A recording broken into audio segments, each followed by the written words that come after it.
Today we're talking about kettle grills, Kamado grills, pellet grills, and offset smokers.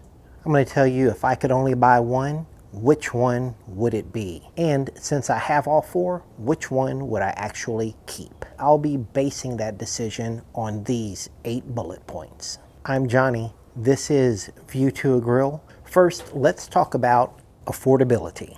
Now, if we just do a quick Google search for kettles, we can scroll through and find literally hundreds of kettles at different price points. You can get something like this for just over $60, or you can get something like the cast iron cooking kettle for over $1,200, which is not near as high as other cookers. Now, oddly enough, the cooking kettle looks like the original Weber kettle. Pretty cool. Now, moving on to Kamados, you can see that Kamados are generally a little higher priced. These Kamados can get pretty expensive. For example, this Komodo Kamado goes for over $10,000. You can even get this Kalamazoo Kamado for over $11,000. So the price points on these can be extremely high. If we do a search on pellet grills, you can see that the pellet grill price range is relatively low, but the price for a high-end pellet grill can get pretty high. Here is a popular Lone Star Grills pellet grill that goes for almost $3,000. And you can really get into it and get something like this Yoder Cimarron S for almost $11,000. And then if we do a Google search for offset smokers, you can see that you can get some offset smokers from a box store at a relatively good price. However, if you go and have a custom offset smoker built for you,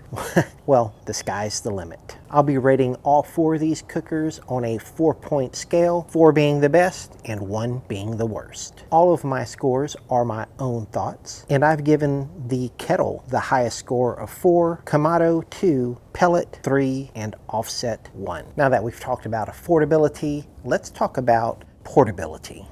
So what I've discovered about portability is that it is relative. For instance, the Weber kettle that I use the most comes in at 66 pounds and is a very mobile unit. And if I want to take my Smoky Joe with me, well, that only comes in at 9 pounds and is easily picked up by the handle. The Golden's cast iron Kamado, that comes in at 460 pounds. And at 460 pounds, I leave that thing right there. I don't go anywhere with it. It stays parked right where it is. Now I also have the Golden's cast iron little brother. It's the portable Golden's cast iron Kamado. And it comes with 2 handles, still at a whopping 123 pounds. It's a lot easier to move than the big one, but still pretty difficult, still a 2-man carry. Other Kamados are smaller and not as heavy.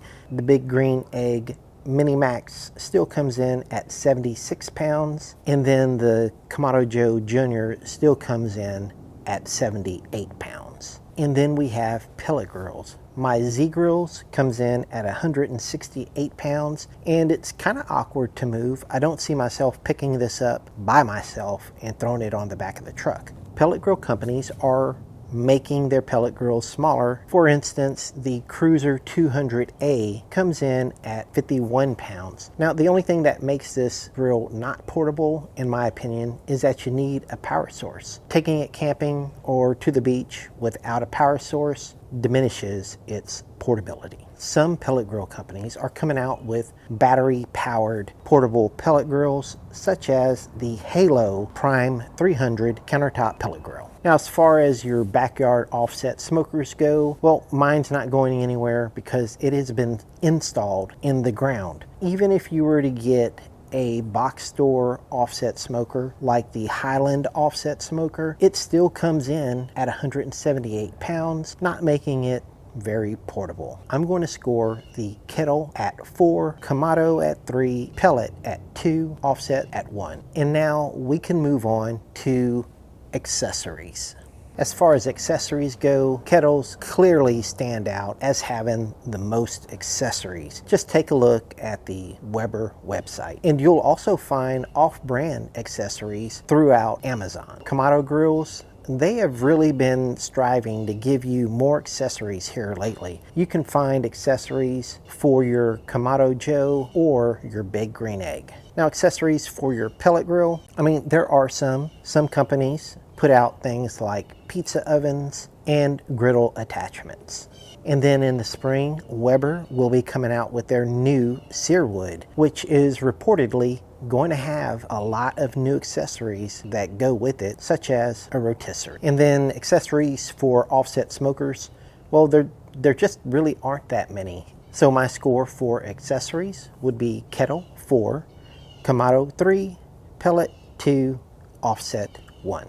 Now let's talk about heat control. Now, heat control can be difficult for some, easy for others, but it's not anything you can't learn to do. On my YouTube page, I have videos on how to get your kettle hot as hell, also how to hit your target temperature when smoking. And on my Instagram, you'll be able to see little clips like this showing me getting my Kamado as hot as hell also. I have temperature control videos for the Golden's cast iron Kamado, and I also show you how I control my temperature on my offset smoker in this video. And there's one video that I don't have on my channel, that is temperature control on a pellet grill. That is because you dial it in, you set it and forget it. Whereas on your offset smoker, you may as well chain yourself to that thing for the day because you're going to be feeding it log after log. My score for how easy heat control is on each of these is kettle 2, Kamado 3, pellet 4, and offset 1. And now that we've talked about heat control, let's talk about grilling. Grilling is what I do most. And on my YouTube channel, you'll find page after page of me grilling on either my Weber kettle or my Golden's cast iron Kamado because they make the most sense to grill on. For me, since I have all of these grills, it makes absolutely no sense to grill on my pellet grill. It's because you get a far superior grilling experience on either your kettle or your Kamado. But there are some pellet grills where you can get access to the direct flame like this Z Grill's L602E. It has this little door that you just slide, giving you direct access to the flame, but you'll have a very limited grilling area. On the Weber website, you can see that their new Searwood is advertised, giving you a full grate sear zone, heats evenly, and makes the most of every inch of the grill. I actually used to grill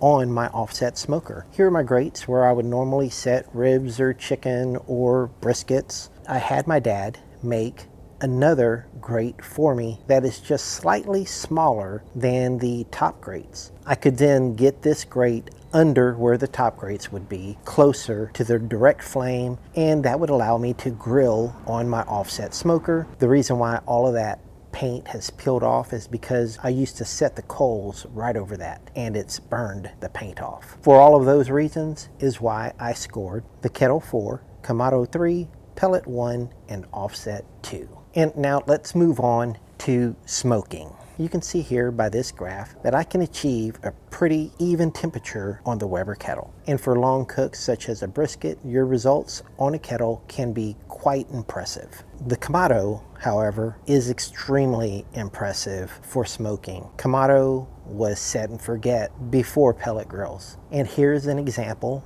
of a completed product. These are dino ribs, and check out that smoke ring. Absolutely delicious with little effort. Pellet grills make your life 100% easy. Put your brisket in, dial in the temperature, almost never have to think about it until it's done. I remember when pellet grills first came out, people used to like to bash them. Once you use one, you'll find that they're easy and the results are actually quite good. Now we get to our traditional offset smoker. Hands down, gives you the best flavor on your long cooked meats. If you understand how to use your offset smoker, the results are going to be the best. My scoring on this was the most surprising to me. The score I gave these was kettle 1, Kamado 2, pellet 3, offset 4. Let's talk about something else we do, and that is baking or roasting. Baking and roasting has become a thing for me on my grills. Here's some garlic bread that I did on my Weber kettle. Results were fantastic. I actually do this on the Weber kettle quite often. And for my Kamado, here's some banana bread that I did on my Kamado.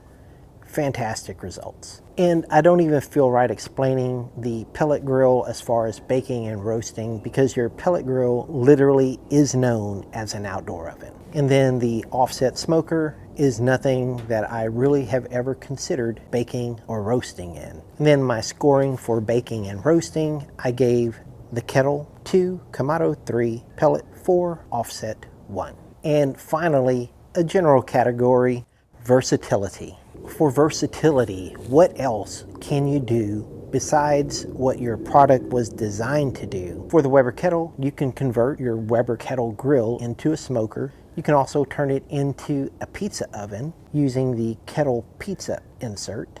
You can even turn it into a rotisserie by using a rotisserie insert. And if you don't think that's enough, you can turn it into a Santa Maria grill by using Gabby Grill's Santa Maria grill. Kamados are catching up. Kamado Joe has a rotisserie and a pizza oven. You can also buy some cast iron inserts such as these for your big green egg. As far as your pellet grill goes, you can get pizza ovens, you can get baking stones, and the new Weber Searwood has a rotisserie. Now the offset smoker, really not that versatile. I only use mine these days to smoke. That's because it just doesn't make sense to try to do all those extra things on my offset smoker. I gave the kettle 4, Kamado 3, pellet 2, offset 1. Now we've gone over everything. Let's take a look at the totals. Kettle came out on top with 25, Kamado 22, pellet 21, and offset 12. And those scores allow us to answer that question of, if I could only buy one, which one would it be? If you can only buy one grill, then in my opinion, it would have to be the Weber kettle. Which one would I actually keep